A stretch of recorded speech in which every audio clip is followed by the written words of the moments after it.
बढ़ते आगे एक बड़ी और एक्सक्लूसिव खबर की तरफ।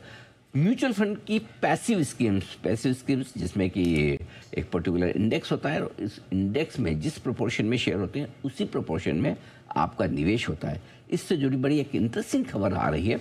एकता हमारे साथ जुड़ चुकी है बताने के लिए सारी डिटेल्स। एकता बताइए। सर, इसमें इंटरेस्टिंग ये है कि अब सेबी जो है यहाँ पर भी पैसिव म्यूचुअल फंड्स जो है उसमें भी लुक अलाइक जो है उस पर लगाम लेकर आना चाहता है, क्योंकि यहाँ लग रहा है सेबी को कि जितने भी पैसिव फंड्स एएमसीज लॉन्च कर रहे हैं वो अधिकतर कहीं ना कहीं सिमिलर ही होते हैं। इसलिए विचार किया जा रहा है कि यहाँ पर 50% से ज़्यादा जो पोर्टफोलियो जो है वो ओवरलैप ना हो। इसका मतलब ये कि इसका असर पड़ेगा ईटीएफ्स पर, इंडेक्स फंड्स पर और स्मार्ट बीटा फंड्स पर, क्योंकि वहाँ पर लग रहा है कि ओवरलैपिंग ज़्यादा होती है और खास करके ये जो थीमेटिक फंड्स हैं या सेक्टोरियल फंड्स हैं वहां पर ज्यादा चांसेस हैं ओवरलैपिंग के। इसलिए शुरुआत इस नियम की जो है वहां पर हो सकती है।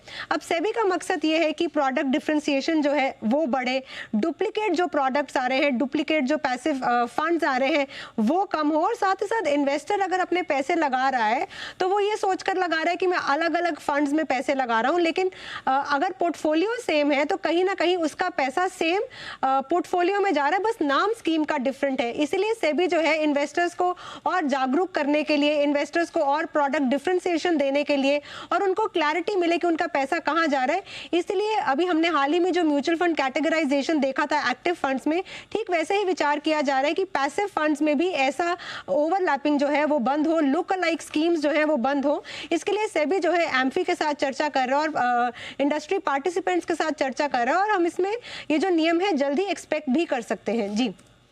तो ये है आपके लिए पैसिव स्कीम्स को लेकर भी कई बार ऐसा होता है कि जो दो स्कीम होती है वो लगभग समान ऑब्जेक्टिव वाली होती है, और पहले जो एक्टिव स्कीम्स थी उसमें तो सेबी ने साफ सफाई कर दी कि भाई दो स्कीम एक जैसी ना दिखें, अगर आपके पास एक स्कीम है तो फिर दूसरी स्कीम उससे अलग होनी चाहिए। अब पैसिव स्कीम्स में भी जो लगभग सिमिलर काइंड ऑफ स्कीम्स हैं उन पर अब सेबी का ये कहना है कि भाई थोड़ी कम कर दो, और ये थोड़ी स्कीम्स कम करने के पीछे पर्पज़ ये कि भाई जो भी एक आम निवेशक है उसको आसानी से समझ में आ जाए। एक तो बोले ये 50 आइटम रखे, 56 भोग गया, अब इस 56 में से कौन सी खाएं कौन सी नहीं खाएं, और एक 6 ही रखो तो स्वाद लेके आदमी खा सकता है। एकता जी बराबर यही है ना? जी सर, और वैसे भी 56 भोग में अगर सबकी ग्रेवी सेम ही है और किसी में मटर डाल दिया, किसी में आलू डाल दिए, तवा सब्जी की तरह तो इसलिए टेस्ट अलग हो सब फंड्स का। What an idea. मतलब तवा सब, मैं भी वो कब से ये सोचता था, कितनी बार मैं जाता था ऐसे, आप जाते हैं शादी वादी में तवा सब्जी होते हैं, उसी में बैगन भी है, उसी में टिंडी भी है, उसी में करेला भी है, सोचता सबकी एक साथ कैसे हो सकती है। आज आपने मेरा जो है दूर किया, अब मैं तवा सब्जी नहीं खाऊंगा।